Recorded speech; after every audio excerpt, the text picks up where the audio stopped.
November 2020, aku terpilih memimpin tim penyiraman. Aku merasa sangat senang.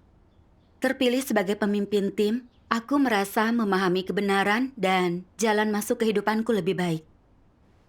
Aku ingin bekerja dengan baik, agar semua orang mengagumiku. Setelah beberapa waktu, aku mengalami kemajuan. Dan semuanya bilang persekutuanku jelas, aku mampu menyelesaikan masalah. Pujian ini membuatku sangat bangga pada diriku sendiri. Namun, sebulan kemudian, kedatangan Saudari Yu mengubah segalanya.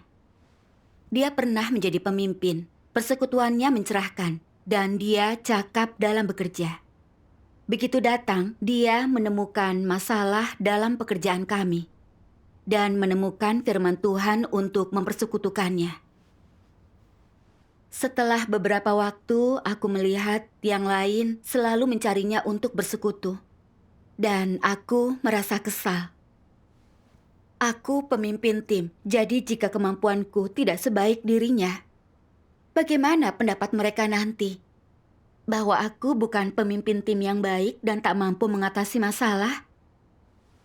Pemikiran itu membuatku merasa malu dan berprasangka terhadap Saudari Yu. Aku merasa dia sedang pamer dan tidak menghormatiku sebagai pemimpin tim, dan sengaja membuatku malu. Kupikir, meskipun dia pernah memimpin dan punya pengalaman, kualitasku tidak kalah. Mustahil dia mengalahkanku. Untuk menyelamatkan muka, aku merenungkan firman Tuhan agar bersekutu lebih baik. Saat yang lain menghadapi masalah, aku berusaha mencari firman-Nya untuk menyelesaikannya. Memikirkan pengalaman yang bisa kubagi agar orang dapat melihat kenyataan kebenaranku. Aku pun pernah merasa begitu. Aku merasa iri hati bersaing dengan orang lain. Iya.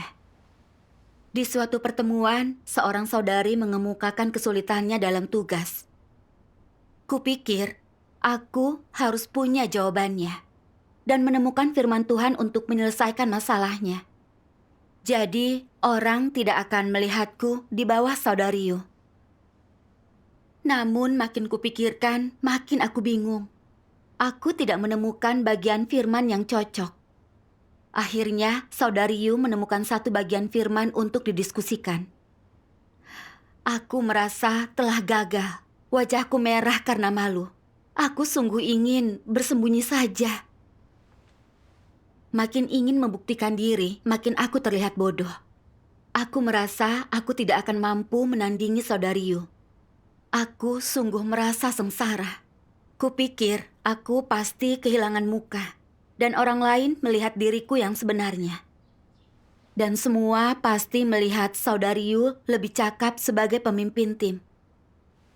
Jika demikian, mungkin aku harus mengundurkan diri lebih cepat untuk menyelamatkan muka. Aku tahu pemikiran ini tidak sejalan dengan kehendak Tuhan. Tetapi aku tidak tahan untuk tidak iri. Aku menderita dan merasa sedih. Tidak tahu cara melepaskan diri dari ikatan reputasi itu. Aku juga membatasi diriku. Kupikir karena selalu mengejar reputasi, naturku memang seperti ini dan tidak bisa diubah. Aku ingin membuka diri kepada yang lain tentang keadaanku, tetapi takut diremehkan. Selain itu, aku tidak mau mengakui aku tidak sebaik Saudari Yu. Jadi aku tidak hentinya merasa sedih dan berprasangka pada Saudari Yu. Aku melihat dia aktif di pertemuan, jadi kupikir dia pamer, bersaing demi status. Aku tidak mau dengannya. Aku bahkan berpikir untuk membuka diri kepada saudari lain, agar dia berpikir kesedihanku disebabkan Saudari Yu. Aku ingin dia memihakku dan menuduh Saudari Yu, agar dia mengkritiknya bersamaku. Dalam hati, aku tahu aku bersekongkol melawan Saudari Yu, tetapi tidak kupikirkan. Suatu malam, aku bicara dengan seorang saudari tentang kesedihanku. Saudari Yu lah yang menyarankan firman Tuhan untuk dipersekutukan. Dan dia juga memimpin doa. Aku merasa dia mengabaikanku. Aku merasa terkekang dan tidak mau lagi memimpin tim. Kupikir saudari itu akan berpihak padaku. Tetapi katanya aku harus bersikap adil. Beberapa hari kemudian, aku melihat dia bergaul akrab dengan saudari Yu. Aku merasa tidak nyaman. Kupikir aku sudah bercerita banyak. Mengapa dia tidak berprasangka pada saudari Yu? Aku merasa agak terkejut berpikir begitu. Bagaimana aku bisa berpikir begitu? Bukankah aku sedang berusaha mengucilkan saudari Yu? Aku merasa makin takut dan merenungkan diri. Aku teringat beberapa firman Tuhan.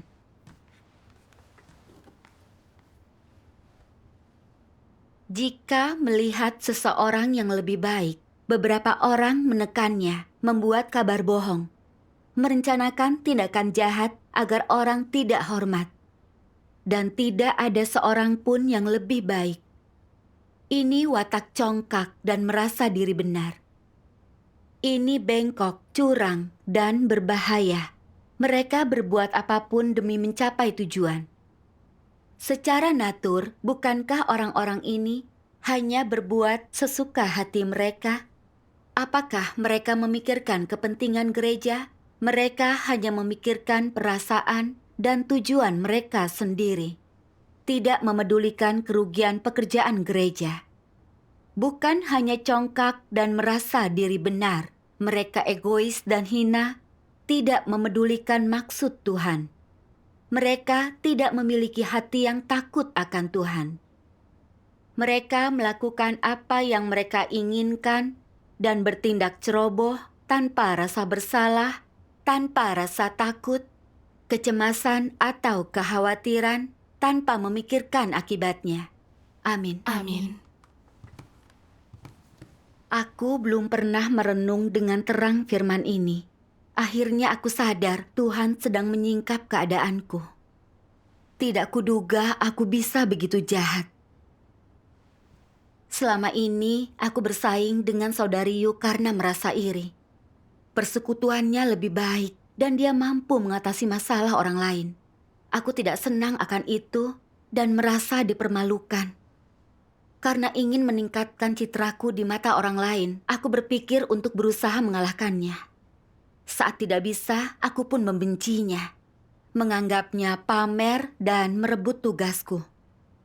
Aku sedang membentuk faksi, menyebarkan prasangka, agar semua mengucilkan dan mengkritiknya.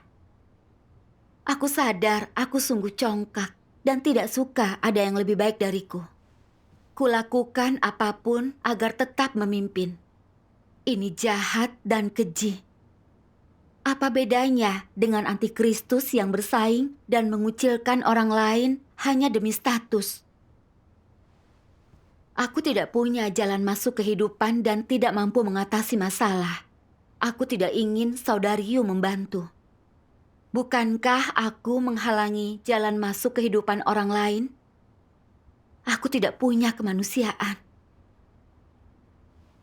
Aku merasa makin bersalah karena mengecewakan semua orang.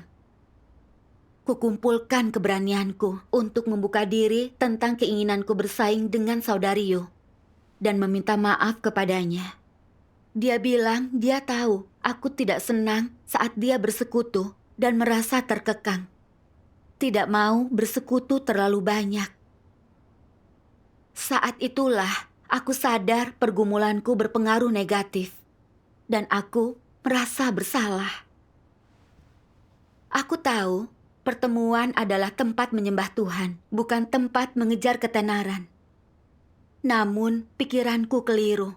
Aku ingin bersaing dengannya, hingga mengganggu pekerjaan gereja dan jalan masuk kehidupan orang lain. Aku benar-benar merasakan penyesalan. Hidup menurut watak iblis seperti ini merugikan orang lain. Kita pun hidup dalam kepahitan. Iri hati menyakiti diri kita juga. Benar. Bagaimana caramu menerapkan dan masuk? Aku terus mencari jalan penerapan. Ku baca ini dalam firman Tuhan.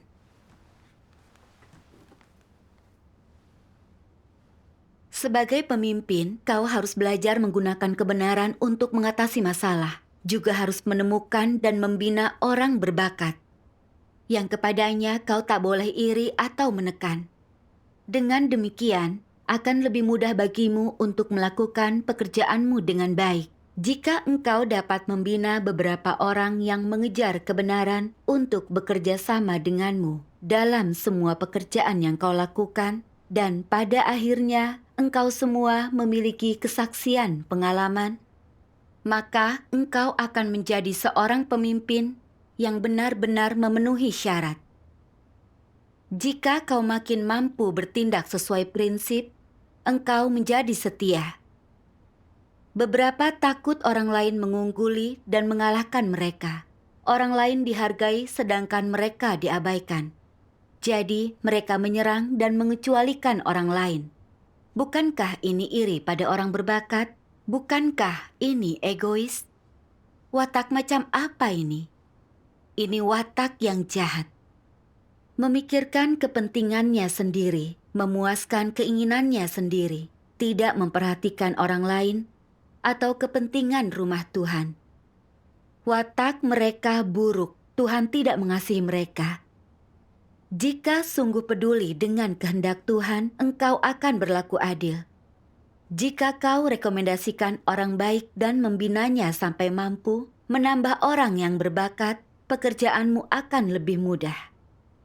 Lalu engkau akan setia dalam melakukan tugas. Ini perbuatan baik di hadapan Tuhan.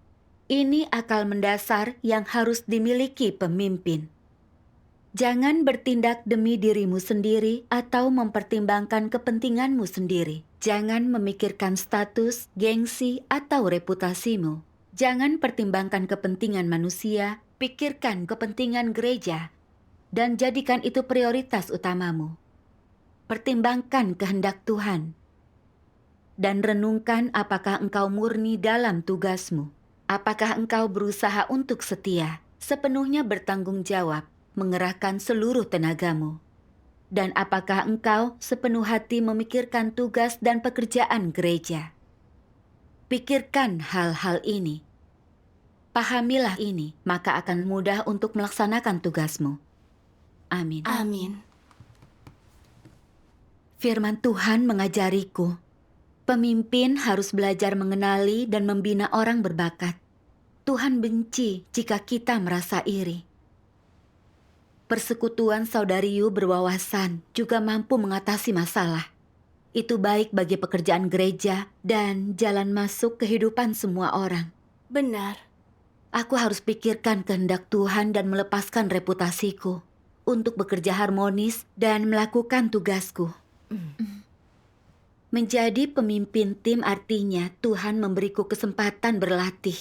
Bukan berarti aku tahu segalanya. Suatu hal yang normal jika pemahamanku masih dangkal. Jadi aku harus belajar dari saudari Yu. Namun aku selalu memosisikan diriku sebagai pemimpin tim dan merasa harus mampu menyelesaikan semua masalah lebih cakap dari yang lain. Jadi aku bersaing dengan saudari Yu dan akan merasa sedih jika tidak bisa lebih baik. Aku ini benar-benar bodoh. Tuhan tidak menuntut agar pemimpin mampu menyelesaikan semua masalah. Dia ingin kita jujur, mempersekutukan yang kita pahami, dan mendiskusikan yang tidak kita pahami dengan yang lain.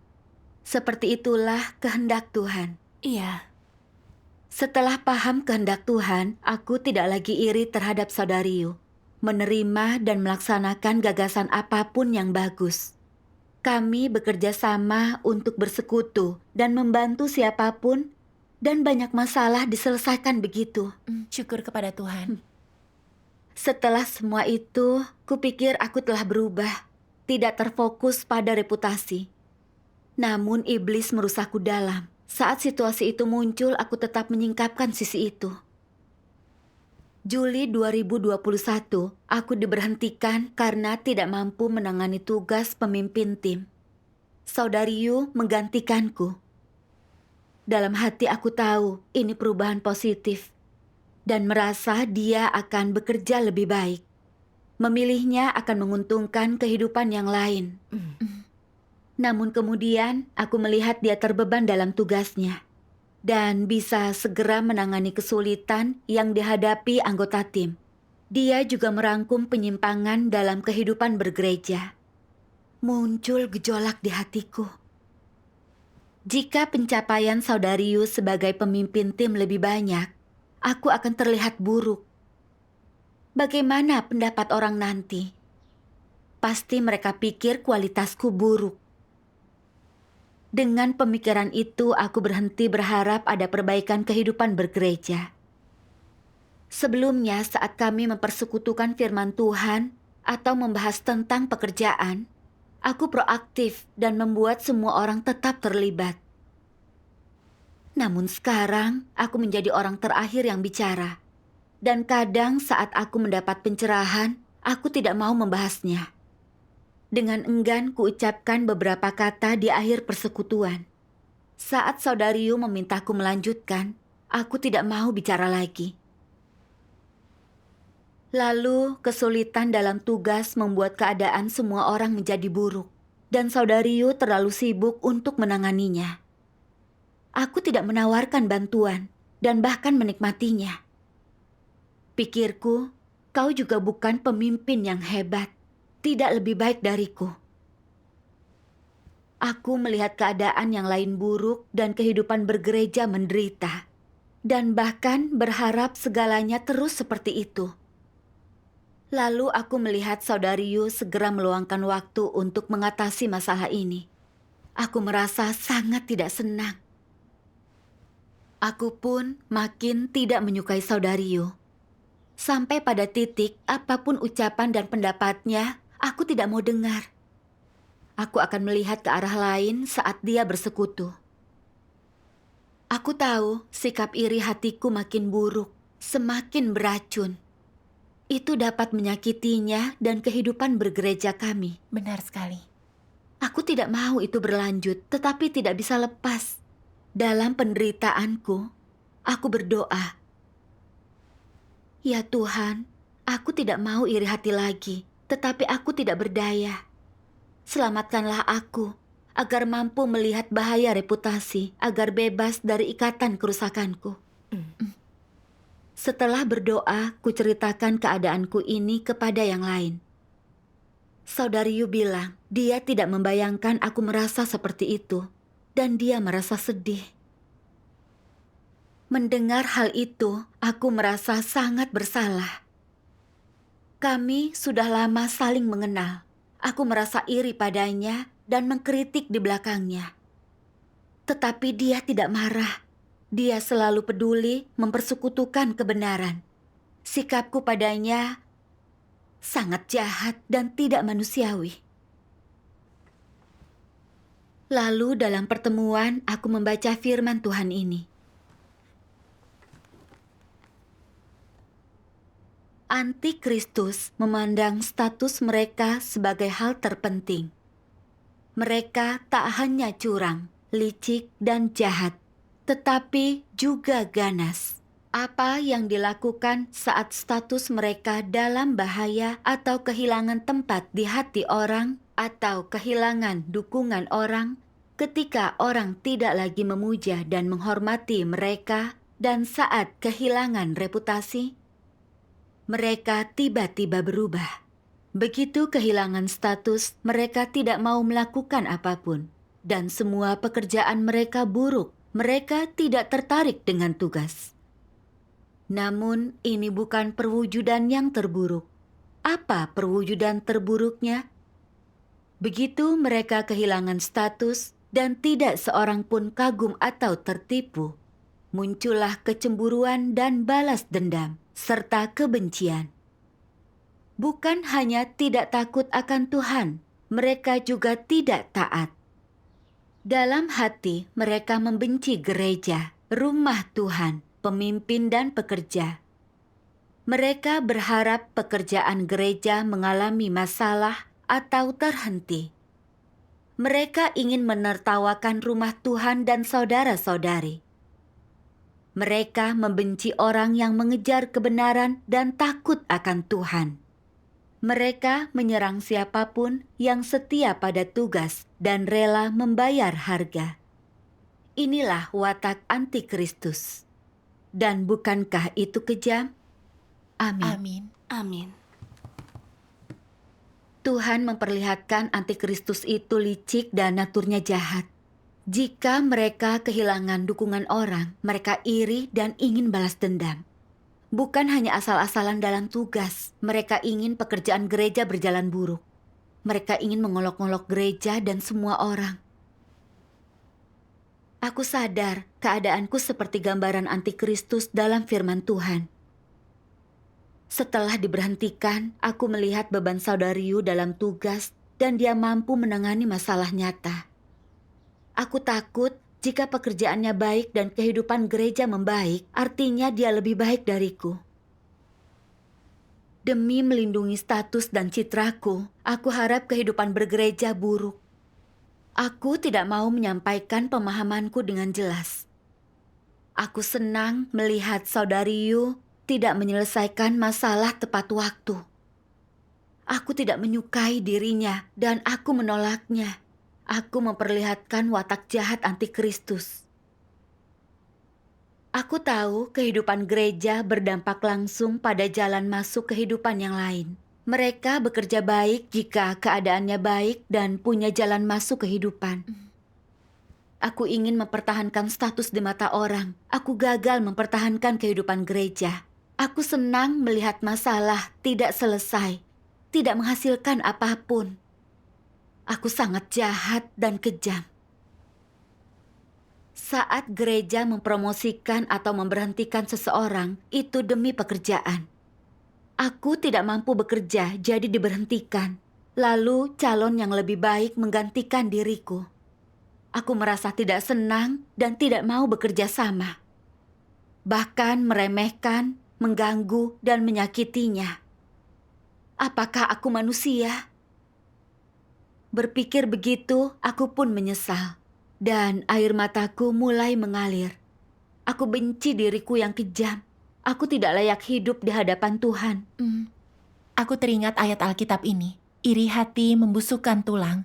Benar sekali. Iri hati menimbulkan kebencian dan dapat membuat orang berbuat yang tidak masuk akal.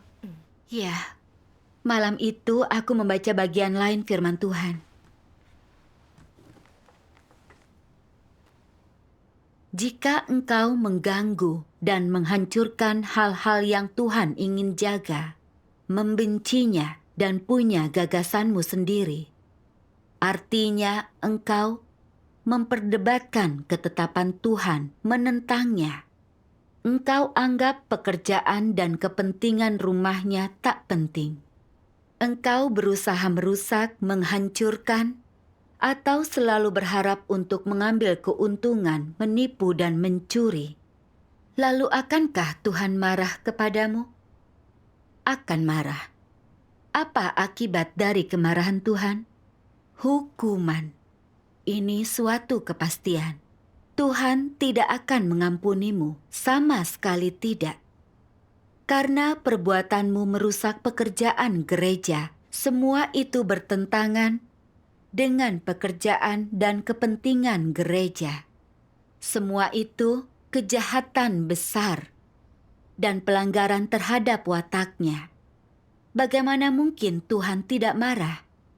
Jika beberapa orang tidak mampu bekerja karena kualitasnya buruk dan mereka tidak sengaja menyebabkan gangguan, ini dapat diabaikan. Namun, jika demi kepentingan pribadimu, engkau sengaja melakukan hal yang mengganggu dan menghancurkan pekerjaan Tuhan, maka engkau telah secara sadar melakukan dosa.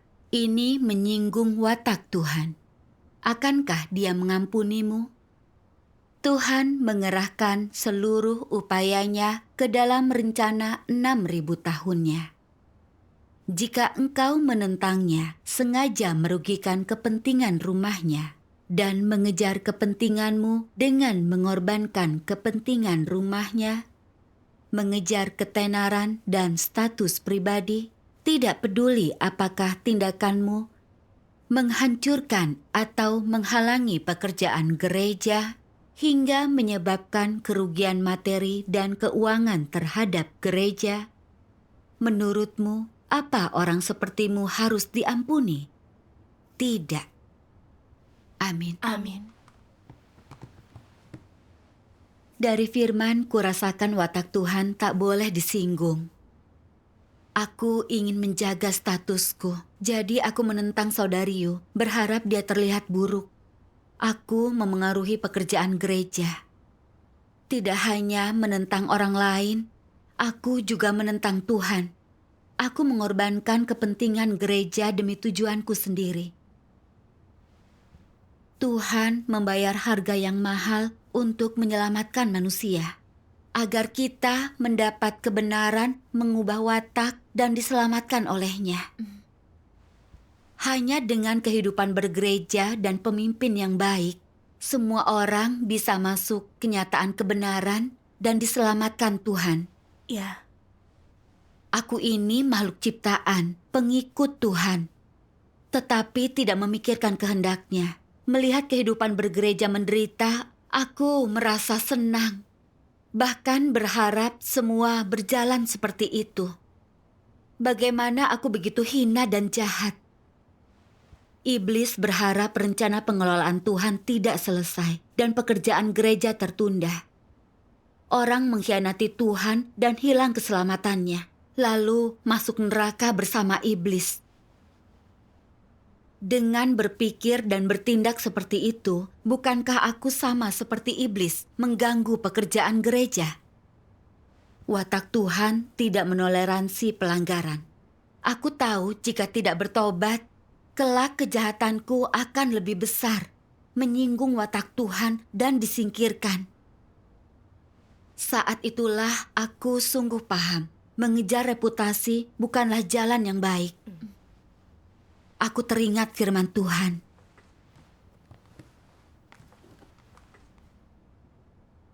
Iblis memakai ketenaran dan keuntungan untuk mengendalikan manusia. Sampai hanya itulah yang mereka pikirkan. Demi ketenaran dan keuntungan, mereka bergumul, menderita, dan menanggung penghinaan. Mereka mengorbankan segalanya dan membuat keputusan demi ketenaran dan keuntungan.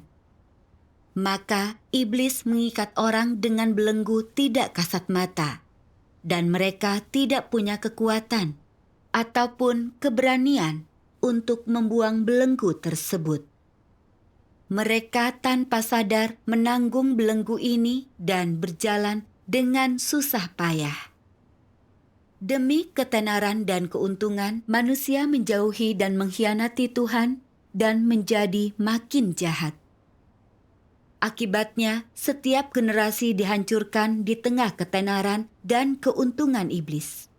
Amin. amin. Aku tidak menganggap serius masalah mengejar reputasi. Kukira aku hanya ingin dihormati, tidak sampai merugikan saudara-saudari atau kepentingan gereja. Namun firman Tuhan dan fakta menunjukkan kepadaku, reputasi itu alat yang dipakai iblis untuk menyakiti dan merugikan orang. Belenggu yang iblis kenakan atasku. Saat waktunya tiba, itu menguasaiku. Aku tidak berdaya selain menentang Tuhan. Ya. Jika tidak mengejar kebenaran dan menerima penghakiman Tuhan, serta terus mengejar hal-hal itu, aku akan membunuh diriku sendiri. Sejak zaman dahulu, dalam pengejaran kekuasaan, teman terbaik menjadi musuh bebuyutan, dan orang yang dicintai menjadi perhitungan dan saling kejam. Aku juga sama terhadap saudari Yu. Aku tidak tahan dengannya demi statusku. Kukira dia mencuri kedudukanku. Aku mau bersaing. Kemudian aku membentuk faksi untuk mengkritiknya.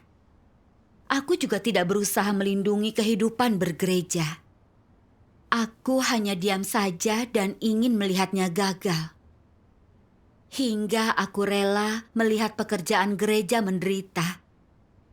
Dengan mengejar reputasi, aku berada di jalan menentang Tuhan. Saat itu aku merasa ketakutan mencengkramku.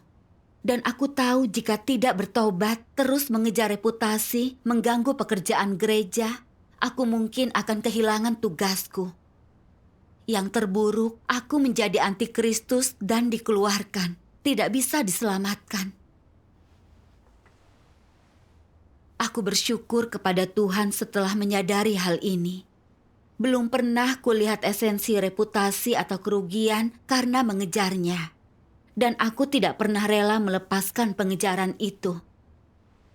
Kali ini Tuhan mengatur situasi nyata agar aku mengalami penderitaan hidup di bawah kuasa iblis, melihat diriku yang sebenarnya. Melalui penghakiman firman-Nya, aku mengalami watak Tuhan yang tidak boleh disinggung. Aku pernah merasa negatif dan lemah, terlalu rusak untuk berubah, dan tidak yakin untuk mengejar kebenaran. Namun aku memahami, meski terlalu memandang reputasi, asalkan mau mengejar kebenaran dan perubahan, Tuhan akan membimbingku untuk melepaskan belenggu dan berada di jalan keselamatan. Lalu aku membaca firman Tuhan ini. Watak apakah itu ketika orang berusaha mengalahkan orang lain, berusaha terlihat menonjol? Watak yang congkak. Ini bukan memperhatikan beban Tuhan. Tuhan tidak meminta ini. Orang berkata ini karena mereka kompetitif. Pada dasarnya sikap kompetitif itu negatif. Ini penyingkapan, perwujudan watak congkak iblis. Dengan watak itu, kau berusaha mengalahkan orang, mengunggulinya, berebut dan mengambil. Engkau iri hati, tidak taat, dan selalu menonjolkan diri. Ini masalah. Inilah cara iblis bertindak. Jika engkau ingin menjadi makhluk ciptaan Tuhan, jangan mengejar hal-hal itu. Kompetitif, memamerkan kemampuan, ini tidak baik. Hanya belajar untuk taatlah yang menunjukkan engkau punya akal. Apa prinsipmu dalam berperilaku? Lakukan sesuai dengan posisimu. Temukan posisi yang tepat dan teguh di dalamnya. Misalnya, jika ada orang unggul di suatu profesi dan paham prinsipnya, dia memeriksa hasil akhir. Jika ada orang yang dapat memberikan gagasan, sehingga orang bisa membangun di atas gagasan itu dan bekerja lebih baik, dia harus memberi gagasan. Jika kau temukan posisi yang tepat dan bekerja harmonis dengan orang lain, ini artinya memenuhi tugasmu dan berperilaku sesuai posisimu. Amin. Amin. Firman ini memberiku jalan penerapan. Tuhan memberikan karunia yang berbeda kepada setiap orang. Dia berharap kita tunduk pada pengaturannya dan memainkan peran sesuai kedudukan kita.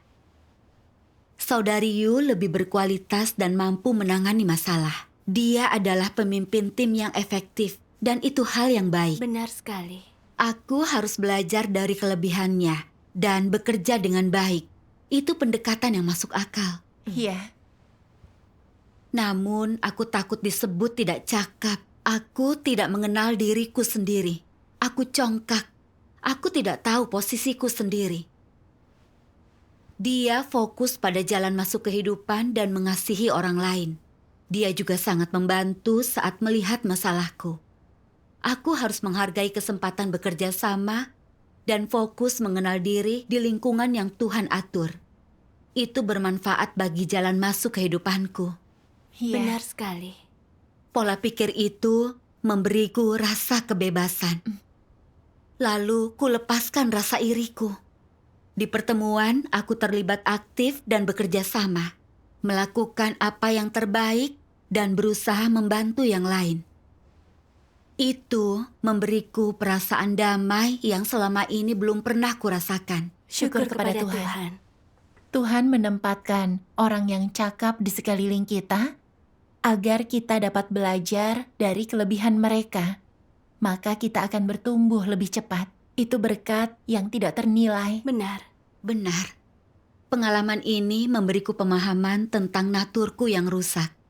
Aku sadar betapa dalam iblis merusakku. Kulakukan apapun demi reputasiku. Aku sungguh jahat. Aku juga mengalami keselamatan Tuhan. Terjebak dalam pengejaran akan status dan iri hati, sungguh menyakitkan. Dan penghakiman firman Tuhanlah yang membuatku melihat esensi perbuatanku, melepaskanku dari belenggu kerusakan agar dapat hidup bebas. Aku bersyukur atas keselamatan Tuhan. Syukur kepada Tuhan. Syukur kepada Tuhan.